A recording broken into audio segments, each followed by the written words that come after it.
Today we want to talk about growth strategies for brands. So if you own a brand and you want to talk about like inspiration for how to grow and scale, we want to do that over a happy hour. So we're going to be talking through a few key tips. But before we do, let me introduce you to our cocktail. You don't have to be drinking alcohol. It's a mocktail safe world out there.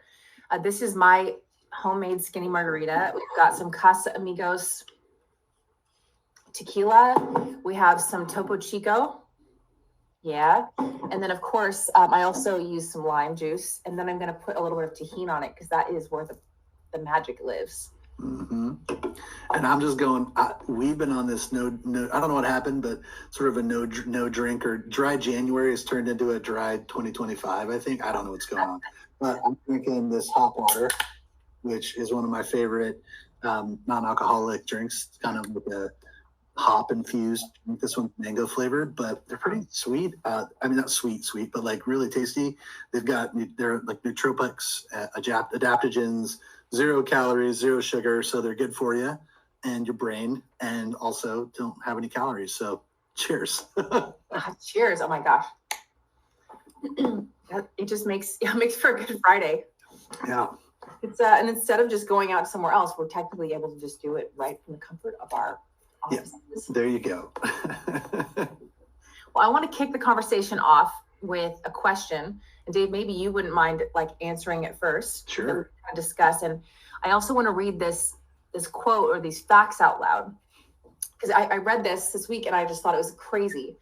There was a study that was done and it said 81% of customers, they bought a package strictly based on what the packaging was because it caught their eye. Yeah. And 42% of consumers say that packaging can actually influence their decisions between a size, a product, a brand. And 30% of companies report a revenue increase after directly improving their packaging, which is really amazing. And then 63% of consumers have repurchased a product because of its packaging design.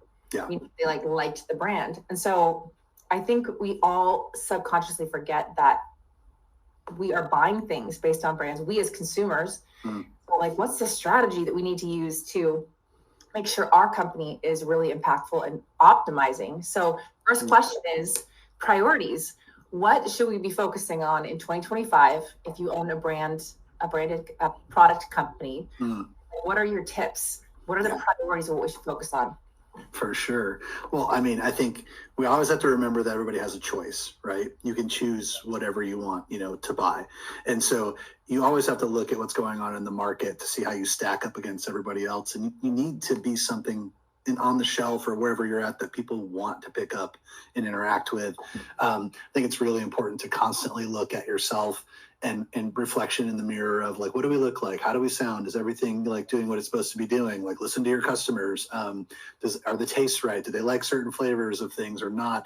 I think some brands just put their stuff out there and then expect it to just sort of leave it and don't do anything. And if you aren't constantly iterating and thinking and looking at your brand, it can lead you down a dark path. And I think that we have to remember that as we're launching products and putting products in market. I really believe in the concept of there's 3 key things that make brands successful. Yeah, 3 key things, right? So one is you got to have a great product. It's got to do what it's supposed to do, say what it's supposed to say. Everything your promise of your brand and your product has to live up to what it is. Because if we do our jobs from the brand and marketing side and put that into a consumer's hand, and then they're like, "Ooh, it isn't what I thought it was," then they're never going to buy it again.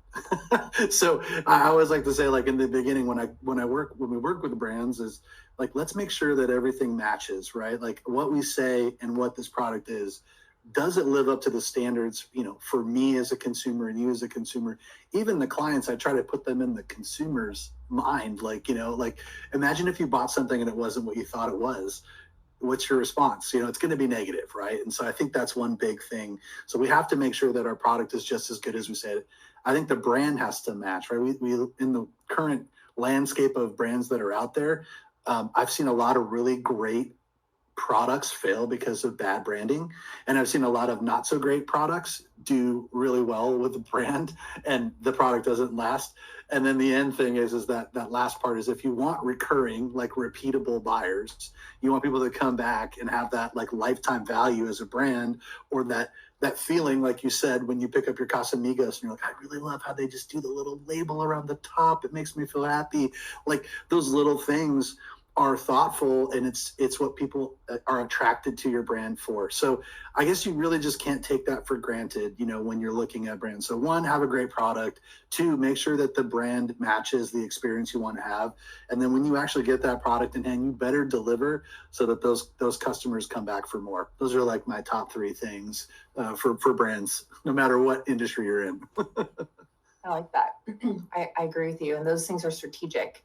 Those things require big picture thinking. And I talked to a potential client this last week, and they were telling me how they did their graphic design on Fiverr, and they personally told them what to do. And so they were really excited because they thought, oh my gosh, they did a great job, and I saved money. The problem is it's missing. First of all, when you put it on the shelf, it actually looks like all the other packaging on the shelf. So it's a big mistake, is that most people do graphic design in a vacuum. They don't think about the competitive space. They don't. They're thinking about their own personal preference. Do I like this? And bro, everyone's got that same look. You're not going to stand out on the shelf. Yeah. And so I think that's a really important, piece, is to come back to a bigger picture strategy. And will that product have, which is the second piece, would be heart. There is something so powerful and connecting in a brand. I feel warm feelings when I see this Casamigos label, not just because I'm drinking tequila, but because it helps. It helps. There's certain elements to their brand that make it feel niche or customized for me, and authentic to the mission. And branding is not just about looking cool. Packaging is not about looking cool. Brand equity, which is the repeated sales and growth of that brand for life, is not just about like the look. It's not about looking cool. You need to have heart. There needs to be an emotional connection. And the reason why branding is so special is because we speed up that transition of recognition and a feeling. So I see that logo, I start to associate a feeling with that logo. And now as soon as I see it, I feel feelings. I didn't have to talk or think or whatever. It's like a knee-jerk reaction. And that's a powerful brand, one that has heart, not just a cool look, heart. Yeah. I think you got to think to yourself, do you take your brand serious? And if you do, you've got to get all these things right. You know what I mean? It's so important. And, I think when I hear those stories of like, oh, we just did this, like, I get it if you're just trying to test some things. In the beginning of a brand, sometimes you're just trying to test, hey, do people like my product? Does it taste good? Are people going to want to buy this thing? So cool. Do what you need to do to get it to that point, but do the research, listen to what's going on, check the insights, because if you launch into the market as a Me Too brand and a sea of sameness, and you are going to have a hard time selling if you don't stand out, if your brand's the same as everybody else's, like, who's going to buy? It's like going and buying a bottle of wine or a a craft beer or something in the store. It's like, I mean, they all are cool. There's a lot of cool, but once you pick it up and you taste it, if it's good, man, they did it. They got me to buy it, drink it, and I'm coming back for more, and I'm going to share it.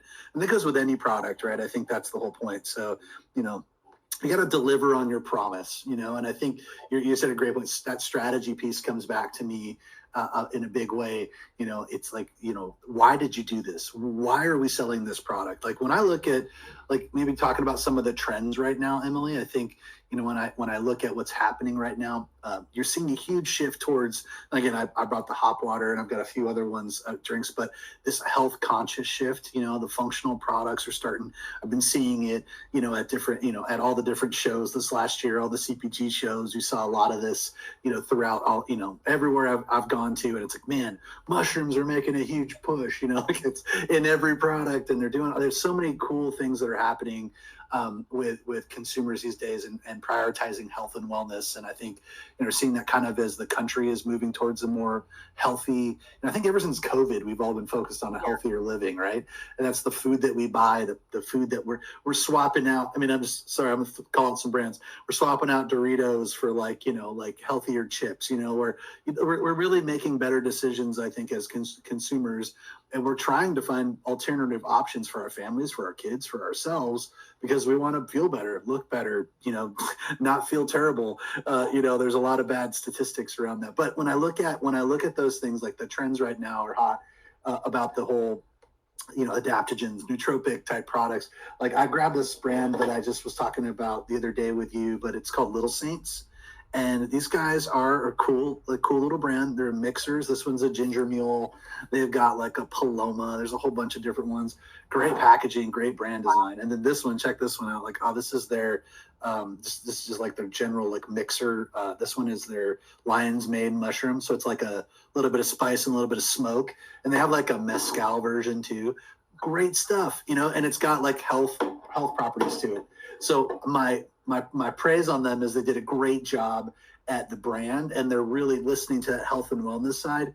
I do see a lot of reviews that either you love it or you hate it, and so it's that balance of like, I see a lot of mixers. They show a lot of drinks where they mix the drink. So I think that's where they're winning, is the mixed drink. And that's what I find is, I can make this into like almost like an old fashioned a bit of sorts. And I like that if I'm not drinking, but it's so important to listen to they're on point with like what's going on trend wise, because that's what people are looking for. And it's cool design. So, but there's that product thing coming in. Like, did we hit it? Is the flavor right? Is it, what did we get all the little pieces we needed to? And maybe that's just part of the process, right? With some brands like this, but they've definitely put the money in to do it right. And then experience, I think, is something we lack a little bit. Like, you talked a little bit about it with just touching that packaging for the tequila there. But like when you buy, we live in a world where we're either in store or we're online, and that D2C or store relationship to me is like blurred. Like, I don't really care where I buy it. I want it. If I'm on my phone, I'm going to have it delivered in my house. If I happen to see it in the store next time, I'll buy it at the store. Like, I don't really care.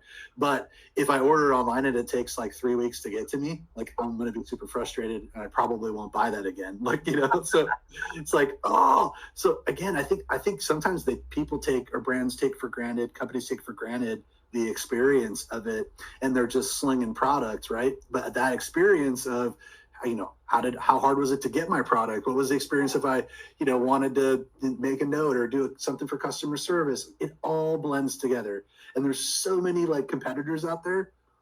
You can switch over at any time. Like, I don't really want to drink this. I'm going to drink this other brand, and you can make that switch over. So if you don't have a really good customer experience and know who your audience is and constantly be like, kind of pandering to them in a good way, like keeping that relationship going, then you're probably going to lose them. So, I mean, you're so big on getting, all of the brands that you've helped get into store, sell and be acquired, all that. One of the biggest things is we want to have that lifetime customer value. You want to create that, like, that purchase, like, I want to buy that thing. I want to that cravability, right? All of those. Yeah, you got some hearts pop up. Look at you.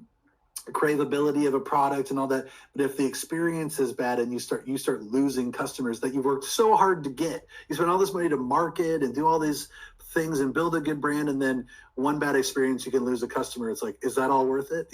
So that's a big thing, right? Experience, I think we lose out a lot on sometimes. Yeah, that's a great thing to be focusing on in terms of strategies that really work to prioritize.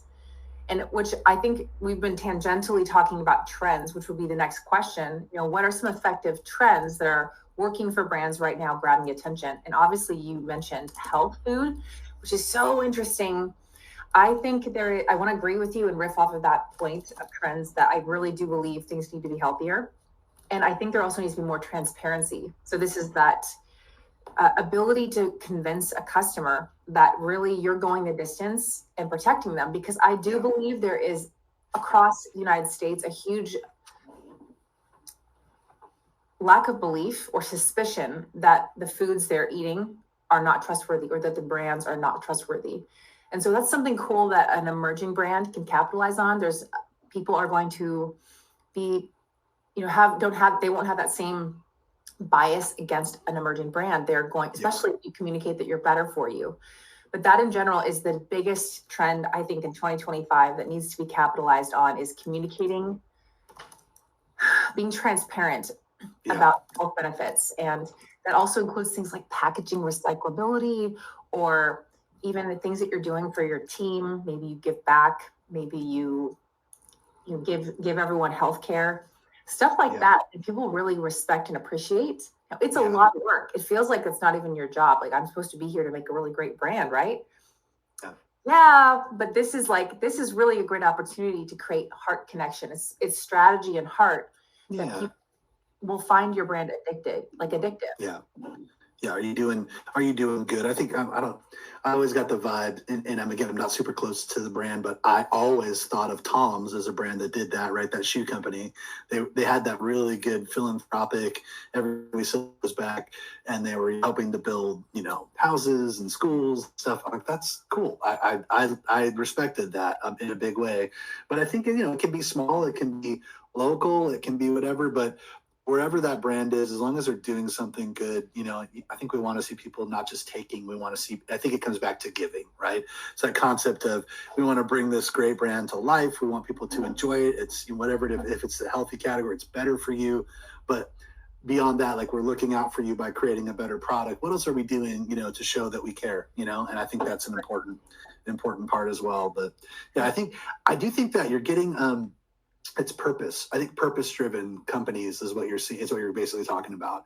Because I think you're starting to see that now more than ever, that there's a lot of expectation that I don't think people, brands or companies don't realize from the consumer, that they're like putting on the brands, like, well, and it's not even just like a nice to have, it's like an expected thing. Like, well, they better be doing this. Like, if they're not doing that, then maybe I won't buy their product. And customers are speaking with their wallets, just as much as they are with their mouths, right? It's like, well, I don't really support that, maybe they're doing the opposite and supporting something that maybe people don't care about.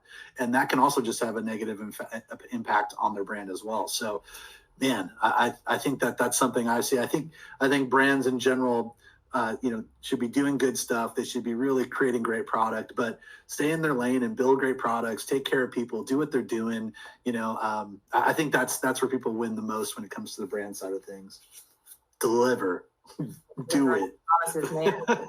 It's a lot. It's a lot of work. Brands can count. Yeah, right. It's not as easy as just like, oh, let's just launch this product, and put it into market. You're really committing to something that you may not be ready for. So most people think brands are just rolling in fat cash, when on average they're running on really small margins, because it takes so much cash to manufacture things. And so until you sell to Unilever or some big company and have an exit, most people are not rolling in cash. They're kind of like paycheck to paycheck, because they have to, all the money that they get when they grow, all the profit, into buying more product to sell in bigger stores. So it takes 5 to 6 to 7 to 8 years. So I also want to remind everybody who doesn't own a brand to be gentle and kind to these brands, especially as they're emerging, because it's taking all of them, all of their money, their friends, investing in that company to build, bring something to market. I also want to bring up another trend. Yeah. Have you seen this? Yes. So what I love it when there's like a fat cat category where there's so many massive monopolistic or oligopoly type of brands that you can't really imagine ever seeing a new emerging brand break in. Yeah. Someone does it. So I don't know if you'd call it grazza. Is that what you would call it? I don't know. Well, do they have a little note on there, a little something? Grazza. I'm not Italian, so I don't know. I'm not sure what it is. I really wish they would. So if anyone's not familiar, this is a drizzle olive oil. So it's not one that you try to cook with, because it's so robust in flavor that you literally can taste like a fruity floral flavor. It's awesome. So you drizzle it on cheese, maybe some appetizers basically, or on your salad, and you get this aromatic thing that makes you think you're in a different country, really actually eating in that country of origin where it came from. And what I like about this is that this is structural packaging that is different than traditional olive oil. So what people don't know about like shelf life with packaging, the ability, exposure to light, heat, what else? Pressure, these things cause stuff to spoil. So technically, when it's transparent, it's getting exposed to light, it's going to go bad faster. So this is not transparent. And a lot of the other olive oil bottles are usually green. That way it makes an appearance or a feeling that you've got this like robust green olive oil. But in reality, the light coming in can spoil it. And the green shade is really trying to protect it from exposure to light. So this I like that. isn't an innovation. Innovation. So packaging, a trend of innovation is to do something completely different in your product category to help you stand out. And I think the labeling and the branding, you would also agree. Yeah, that's cool. I that goes to the health of part to me right here. It is. I got a spout stuck right in the olive, coming right out of the olive into the bottle, right? So what are the ingredients on there? Just a curiosity, like when you look at olive oil. Olive oil. That's it. Perfect. It says young olives are full of attitude and yield a spicier, more flavor-packed oil. Nice. Okay. So it's supposed to be harvested in October, which means it's not harvested all year round. And I love that they're telling us their story. That gives me a purpose. I feel more emotionally attached to this brand just because I know more about it. Yeah. Those brands that are massive, I mean, I could care less. It's almost a price decision for me because I don't have any feelings towards those brands. This brand is delivering on flavor and on my story. Yeah. And it's, I think a lot of, especially when their brands are either smaller or just coming out, they're scrappier. You know what I mean? Like they're working harder to get that attention. And I think the big brands tend to get away from that a lot of times, and they kind of get stuck in like, oh yeah, well we own the market share, and we might run a commercial or we don't. But I think it's important to like not lose your scrappiness, no matter how big you are, and keep looking at what's going on and what's the trends.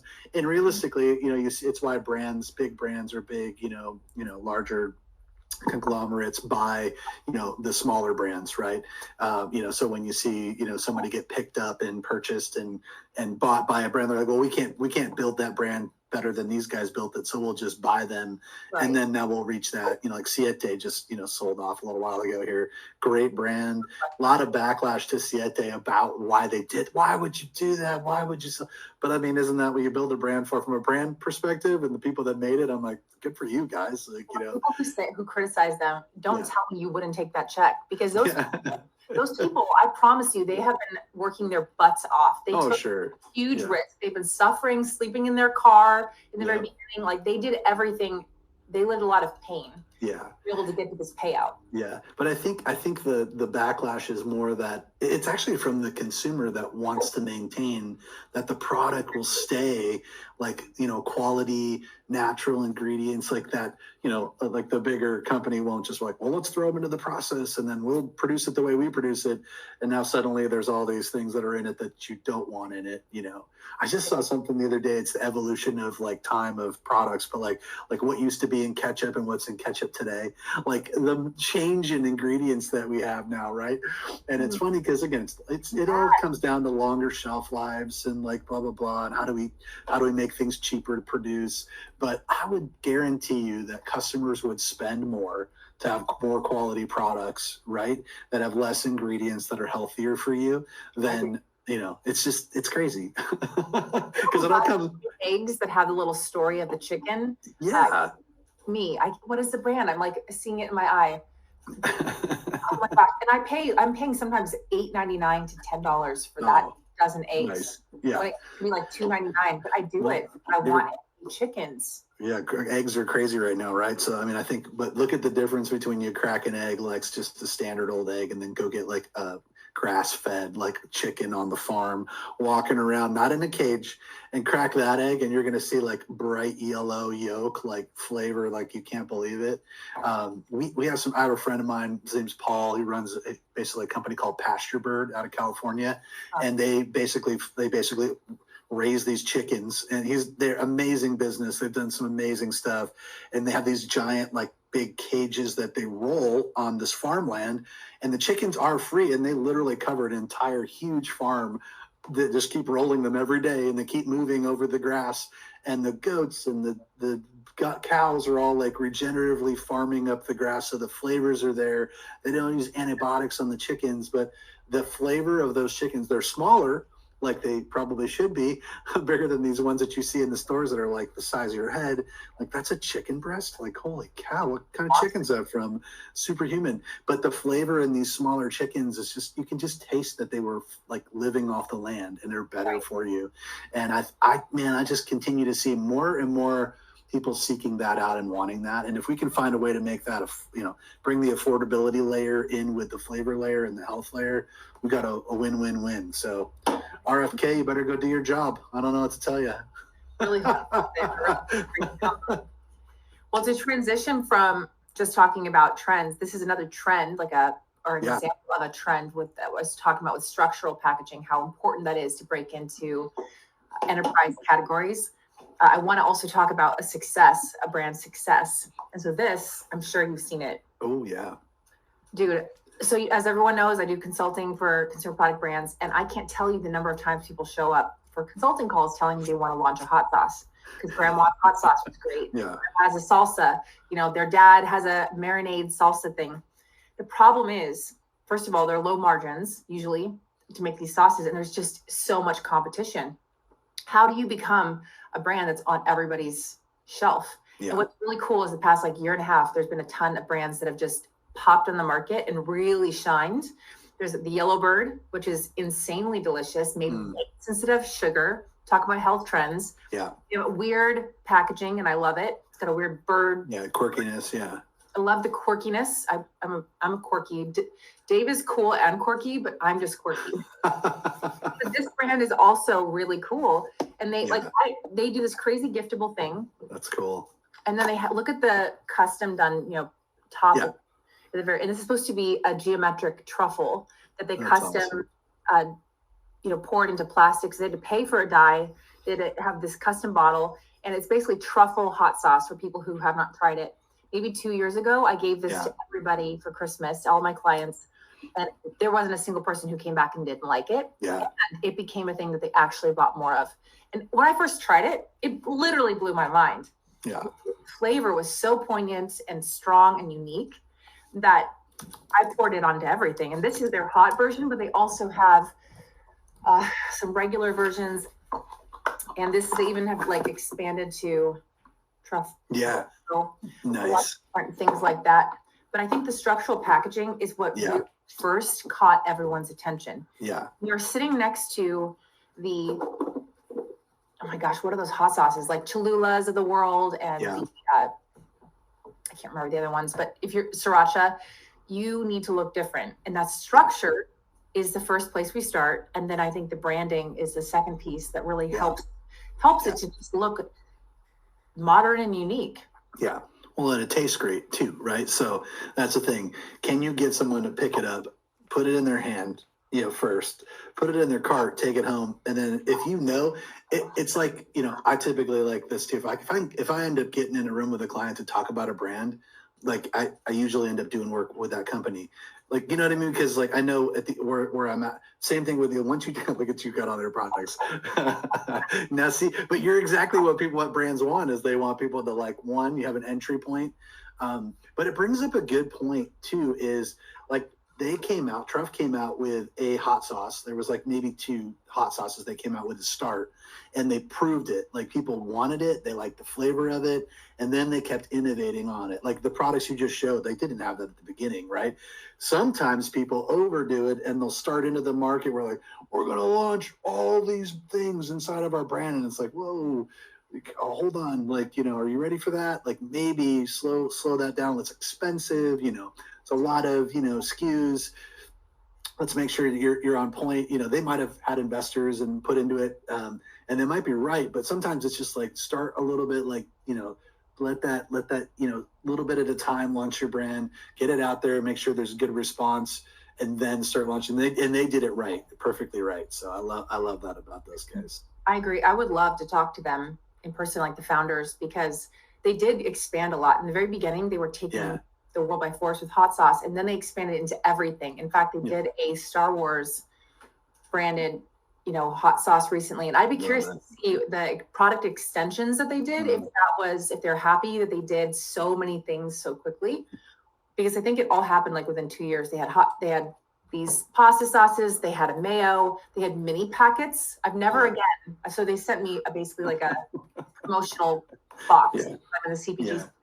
So I got everything, but I'm like, this is insane, and I have never seen it again on the shelf anywhere else. And so I wonder what they think about whether they felt that they grew too fast or whether.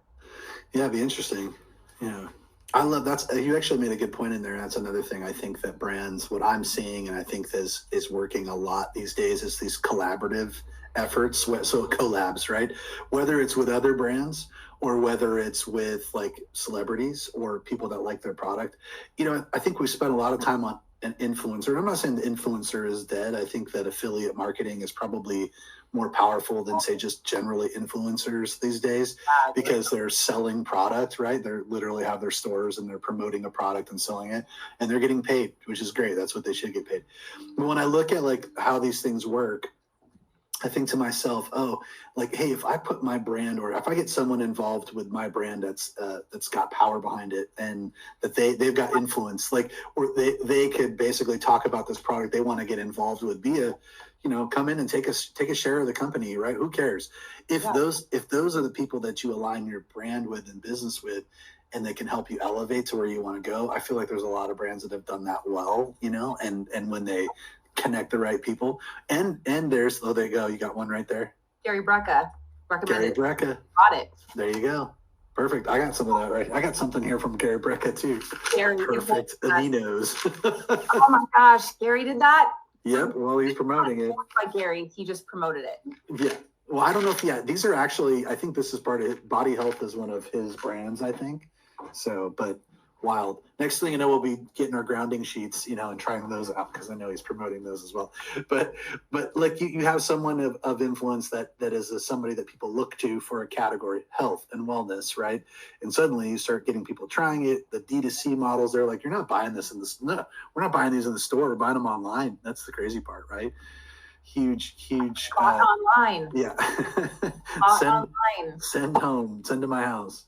But I do think, like, and even when I think of not just celebrity or like person, I think of brands and other brands.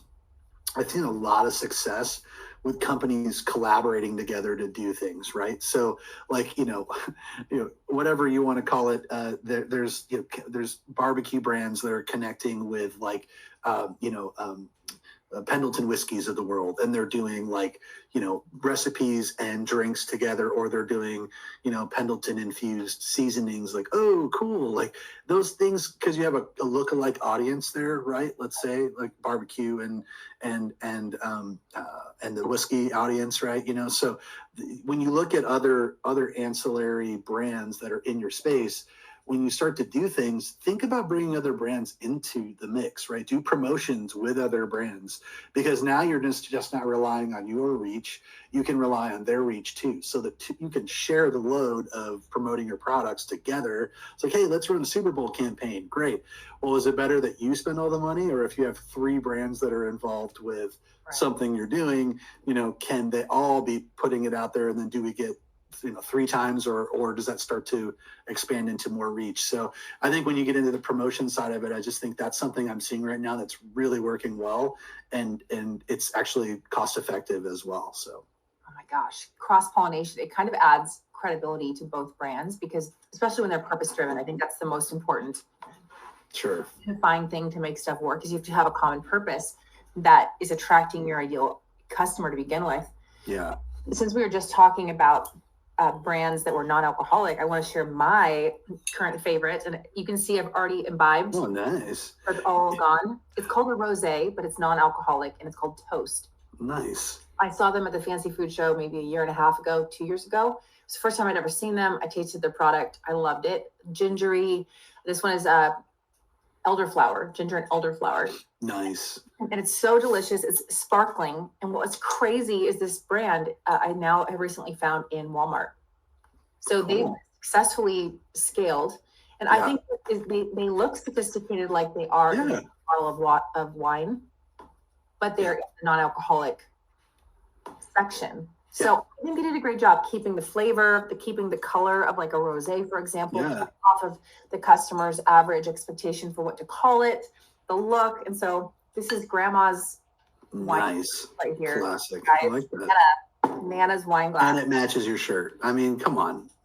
I would say you got some style. You're not just quirky. Come on now. One of the other things I think, I'm just thinking about some of the trends right now that I think are really important is, again, D2C has become such a big deal, these days. Again, I know we're all everybody's fighting for a retail space, but like, think about, we just talked about, like, we're buying products in our Instagram feeds and we're buying them on Amazon for that quick hitter. We're watching a YouTube, we're watching Joe Rogan on a podcast mention a product, and then I go buy whatever it is, Sheila Jeet. I bought some Sheila Jeet. I'm going to try this. They're like, it's the destroyer of weakness and the conqueror of mountains. So no, it's like a little supplement that you take every day. It's a little tiny little thing you add to your mouth, and you know what it is. Let me see here. I think it's some kind of, besides being magic, is there an ingredient inside? Gosh, this is why now look, I'm gonna put my glasses on to read because it's tiniest little type ever. Okay, so it's lotus herbs. Let's see.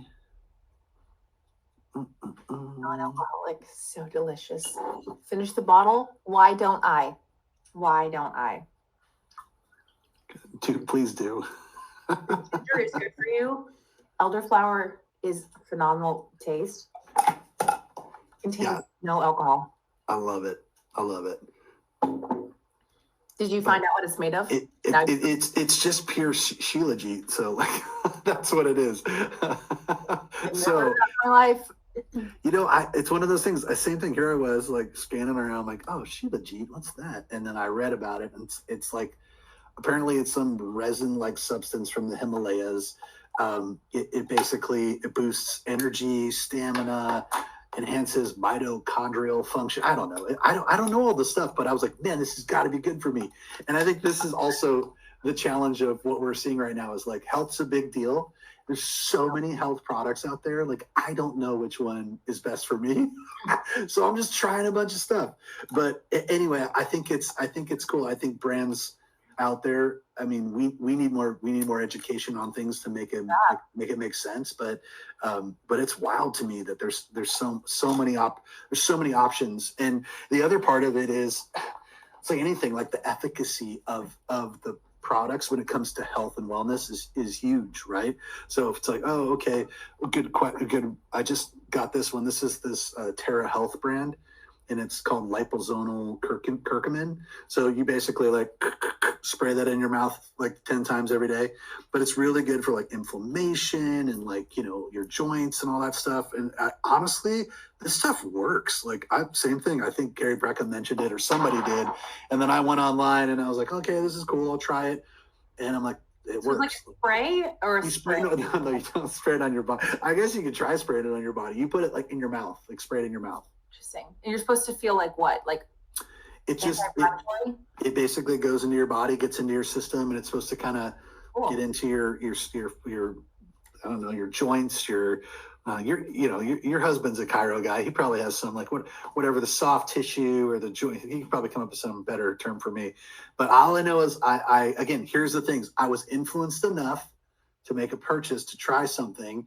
And, again, I'm still in that spot. I was like, is it working? Or is it just like, do I think it works? But I do believe like some of these products, they work different for different people, which is why the next thing on my list is, like I said, a grounding sheet. I need to figure this out. Does a grounding sheet work? How many times? That is the challenge where you get like, I got one grounding sheet ad, and now I've been looking at 30 grounding sheets. Like, which of these is the best? Like, are they all the same? Like, I want the best one. I don't want to just buy anyone. I want to buy the best one. But they got their ads hooked into me now. So I'm like, which one do I buy? So if anybody has a recommendation that's watching of the best grounding sheet out there, I'd like to know. I'd like to know as well. Like, don't hold back. I want to know. I think I believe in it. So yeah. Do you mind if I transition into fails? Do it. Oh, fails. We love fails. Well, not love them, but it's fun to talk about them. I want to talk about fails, and I'm sorry in advance. I may offend some people out there who work in those brands that might see this, but first and foremost, I want to talk about Dave Asprey's brand, Bulletproof.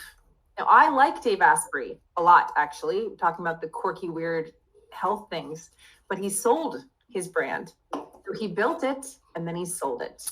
And he sold it to a venture capital company. And again, like, I don't blame the guy, deserves to get paid for all of the good that he's trying to bring to the world. However, once you sell to a venture capital company, there is this heart that came with the brand when you build it. Yeah. And I loved the inspiration for Bulletproof as a brand. I bought their mold-free coffee, obviously bought their MCT oil. And when the brand had a very basic look, which is bright orange and white, I didn't mind because Dave was there explaining why I needed to be buying it. And so I didn't, it felt authentic that he hadn't spent a ton of money on the branding, and it didn't need to stand on its own because it stood on him. So then fast forward, he sells it to a venture capital company, and something happened to the brand. First of all, they started mass producing every single product. It was in every Whole Foods and every grocery store, just whole aisles when you first walk in of white and orange products. And I could not tell the difference between the MCT oil, the powder, the creatine, because it looked like they had mass produced brand. The packaging artwork had no heart. I mean, like, this is, as it is, going to grab attention by itself, but I do not feel any passion behind, their branding and their imagery. And then every single thing on their supplement line looked identical. It's exact look. Yeah. So it started to look like a white label, which is something that a grocery store does when they want to give you a discount. And they basically contract a factory to make a non-branded, like it says Kirkland chips. Sure. Those are the cheapest chips you can buy. And Costco thankfully does good quality stuff. That's why we trust Kirkland, but not all, brands have the same respect for their white label. So it looked like a white label. It looked basic and there was no heart. And I don't think they did very well because it's no longer on shelves. I think they went back to the line. And now Dave Asprey is selling other products. He probably had some kind of an NDA or non-compete for 5 years. Yeah, great. You know what? I'm not, because he stopped talking about supplements and recommendations. Yeah. But now that he's recommending things again, I'm not buying Bulletproof. I'm going to go back and buy the new thing that Dave tells me is the right thing to buy. Fail. That's a great, if you think about separating, those two from pulling him from that product, that's part of the reason why it did so well, was there was this connection to people listening to him and trusting him and seeing this product. And then when you separate it and it's just a product on a shelf, it loses a little bit of its like power. Right. So, I agree with you. Yeah. And also what you just talked to me about, what you just said is, I heard that they were missing a system. Like how did you tell things apart? Like, was one for, like gut health, was one for muscle and whatever, like recovery? Like, you have to find a way to like separate and also message and educate people of why to buy it. You putting yourself on a shelf and just looking like that, like, it's almost like it's so simple. Which is in some ways is good, the clean label, but if there's no explanation and there's no like humanity to it, it's like, what is this, medicine? I don't know what I'm doing here. What is this, a bottle of medicine? Okay, so talking about fails, I don't know if you remember, or I think I told you about this story a little while ago, but so rebranding doesn't always go so well, and sometimes it's with really big brands, right? Oh, no. And so there was a brand that everybody knows called Tropicana, and back in like 2008 or 2009, they did a rebrand, and they spent like Uber dollars, like $35 million rebrand kind of thing, packaging, all that. That's tons of money, right? So they launched this rebrand, and in the first month alone, they lose 20 million in sales. 20 million in this new brand that they just spent all this money on. Immediately changed it back out, put back the old packaging, and it came back to its normal thing. But the problem was they had, and I'll share this later, but there was, the original Tropicana, if everybody knows, there's the orange with the straw in it, like, oh, fresh orange juice. I'm drinking it right out of the orange. and they went to this really uber modern like look of like orange juice in a glass, which was kind of abstract and it was hard to tell what it was. And it was just like people didn't connect to it. You know what I mean? And I think the big takeaway for me here is no matter what, do your research. Like go and like there's no way a brand should hit a shelf that's that big without running a survey, like having customers like, do you like orange juice? We'd like your opinion on a brand refresh that we're doing. Can you please? You can get 10,000 respondents in a survey to say we love it or we hate it, and you usually get that, they're pretty honest in a survey like that to say. So it's amazing to me that a brand would spend that much money and lose with that so much to lose, but it's a great lesson to learn, right? That if you want to do that kind of a thing, it's not something to take lightly. You can really hurt yourself in a big way. It's also if you launch your brand too early, and you don't think through all of the pieces, sometimes you only get one opportunity to launch your brand. Like they had the legacy of Tropicana to fall back on and go right back to the old packaging. But if you were a new brand and you did it wrong, like you might not even get off the shelf, right? And I've seen that happen so many times. And it's like, the best thing you can do is get the right insights and understand who you're selling to, talk to that market. Don't just trust only the data that you found that says this is right. You need to talk to consumers. I think that one little jump or that leap is really important. And we'll do that. We'll run surveys where we'll say, hey, look, we're going after this specific client base or this customer base. We want to know what you think about this. Do you care about how we say this? Do you care about these words and this messaging? And what do you care about when you're buying X? And we find out. And it's like the best thing you can do is like you're in the shopping aisle at whatever store you're in, asking the consumers questions and get that right. And you got a winning opportunity on your hands. Get it wrong, and it's going to cost you a lot of money. Man, it really can. And that, I think that the heart part, when I say heart, I know that's a woo-woo word, so maybe it feels less businessy. And you brought up the tangential word purpose. So heart and purpose, they are correlated. And the thing is, you can't honestly say that people are out there buying products just based on rationale. We are building a business of products to serve people, and it needs to run like a business. Yeah. But people buy based on emotions. Do you think I need another hot sauce that's $40 at Central Market? I did not, sir. I did not. But I liked the way it looked, and then I loved the way it tasted.